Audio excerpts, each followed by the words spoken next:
Bienvenidos a una nueva etapa en el conflicto entre Rusia y Ucrania. Acaba de aprobar Rusia la anexión de 4 nuevos territorios de Ucrania. Aquí en este programa, originalmente, cuando empezó la guerra entre estos dos países, decíamos que Rusia justificaba su invasión en proteger a territorios que se habían rebelado contra el gobierno ucraniano en la región del Donbass, al este de Ucrania, en la frontera con Rusia, que eran los territorios de Luhansk y Donetsk. Y bueno, ahora Rusia hizo un proceso parecido al que hizo en el 2014 para anexarse la península de Crimea y hizo unos referendos cuestionados porque violan las normas internacionales, además de que se reporta que se llevó la gente a votar en estos referéndums a punta de pistola y supuestamente ganó la decisión de anexar estos 4 territorios a Rusia, que son los primeros que mencioné, Luhansk y Donetsk, y ahora se agregan Zaporilla y Kherson, o Gerson, he oído las dos pronunciaciones.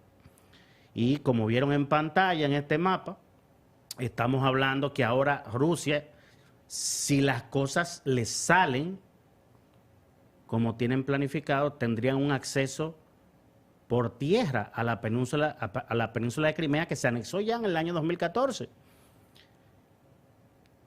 ¿Qué implica esto ahora? ¿Cuál es la importancia de esta nueva estrategia del presidente de Rusia, Vladimir Putin? Es que ahora él dice en su discurso donde aprobaba o donde aceptaba esta situación, que tendrá que ser aprobada también por la Duma, el Parlamento de Rusia, él decía en su discurso, bueno, esto ahora es territorio de Rusia. Estos 4 territorios anexados, esto es territorio de Rusia. La gente que vive ahí son rusos y vamos a defenderlos por cualquier medio posible. Eso incluye, por supuesto, las armas atómicas y, las armas nucleares. Y esto no hay que subestimarlo, señoras y señores.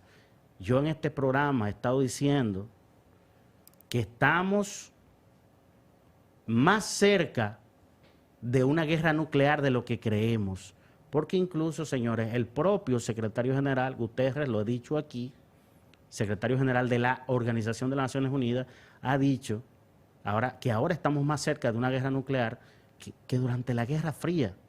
Ese periodo posterior a la Segunda Guerra Mundial, hasta la caída del muro de Berlín en 1989, tan conflictivo. Ahora estamos en más riesgo porque no existen las estructuras y los actores que en aquella época impedían que se produjera una guerra nuclear. No existen ya esos actores y mecanismos que existían antes.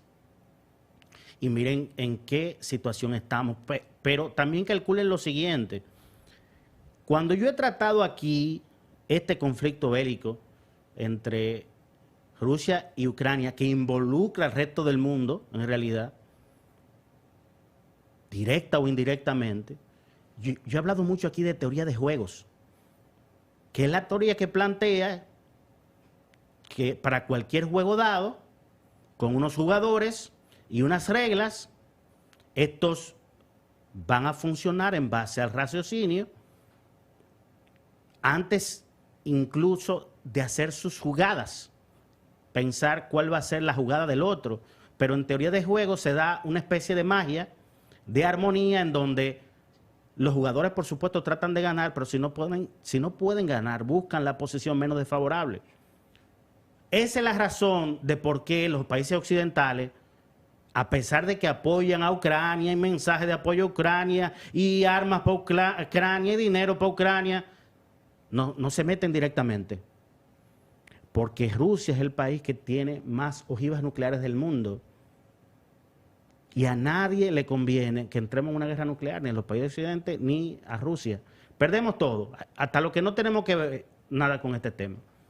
La propia existencia de nuestra especie está en juego si se utilizan armas nucleares a escala global. Entonces Putin ahora, ustedes se recuerdan, cuando inició la guerra de Rusia-Ucrania, la invasión de Rusia-Ucrania, Putin utilizó la siguiente estrategia. Empezaron a darle pasaportes a decenas de miles de ucranianos, sobre todo en la región del Donbass, la que mencioné al inicio de este comentario, para, si Occidente atacaba o Ucrania atacaba, ellos utilizar la estrategia de la falsa bandera. Estos son ciudadanos rusos y tenemos derecho de protegerlos. Ahora, con estos referéndums, es como una versión más radical de esa estrategia de la falsa bandera. Estos son nuestros territorios, ahora lo vamos a defender como sea. Y le dice a Ucrania, paremos las hostilidades, vamos a negociar.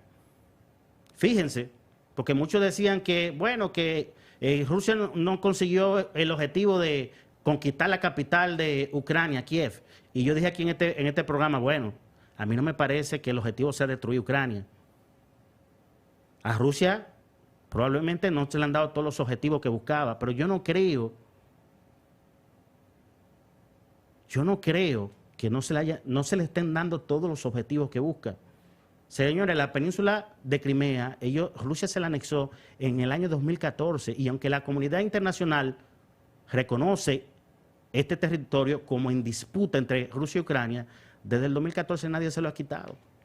Pudiera pasar ahora con estas 4 regiones que mencioné, aunque la declaración de anexión se produce sin Rusia controlarla, porque por ejemplo, hay una de estas regiones que Rusia ni siquiera controla la capital y hay otra que todavía, la de Zaporilla, la capital, Rusia no la controla todavía. Y Gerson, ahí el ejército ruso está resistiendo la embestida del ejército ucraniano.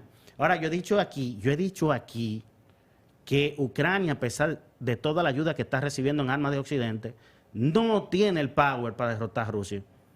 Porque tú comparas 2 fuerzas militares y tú dices, no, es que no hay forma. Y yo sé que hay analistas que han difundido, y tienen razón, errores en la logística del ejército ruso, baja moral, armamento que ha fallado, sí, todo lo que ustedes quieran, pero Rusia tiene ojivas nucleares. Si decide usarla, no queda Ucrania. Ahora, Rusia también está jugando en base a teoría de juego. Ellos saben que si utilizan armas nucleares, bueno, la cosa puede cambiar.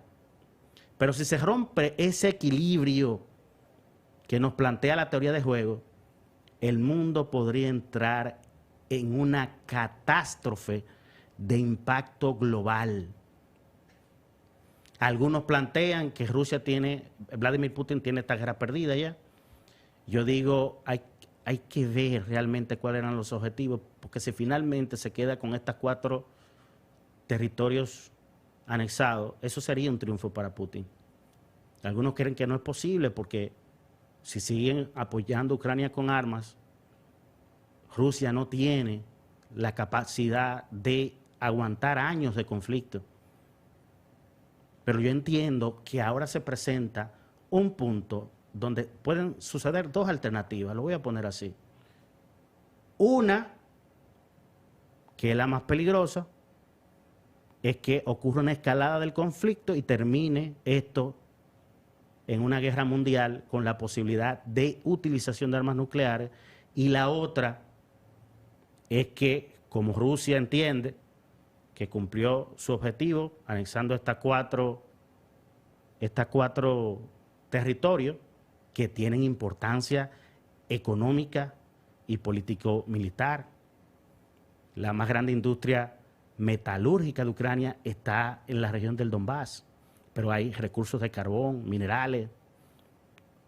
La planta nuclear más importante está en una de estas regiones. Además de que se asegura un paso por tierra a Crimea. Si Rusia entiende que consiguió su objetivo con esto, entonces, y está planteando Ucrania, vamos a negociar, se puede dar la posibilidad de que se pare, por lo menos temporalmente, las hostilidades. el conflicto bélico y que empiece entonces la negociación política y diplomática. Si esto sucede, el impacto que ha tenido este conflicto en la economía mundial pudiera empezar a disiparse y eso nos conviene a todos. Ahora, yo también me pongo en los zapatos del ucraniano. Si aquí vienen a República Dominicana, una potencia, y se anexa 2 o 3 provincias de mi país, yo soy el primero que va a ir a dar la vida para liberar esos territorios. Entonces, la llave de todo esto está en el gobierno ucraniano. Y la respuesta de Zelensky, el presidente de Ucrania, es que van a seguir luchando. Pidieron un proceso de adhesión acelerada a la OTAN y dicen que no habrá negociación mientras Putin sea el líder de Rusia. Así que la suerte está echada. Vamos a ver qué pasa.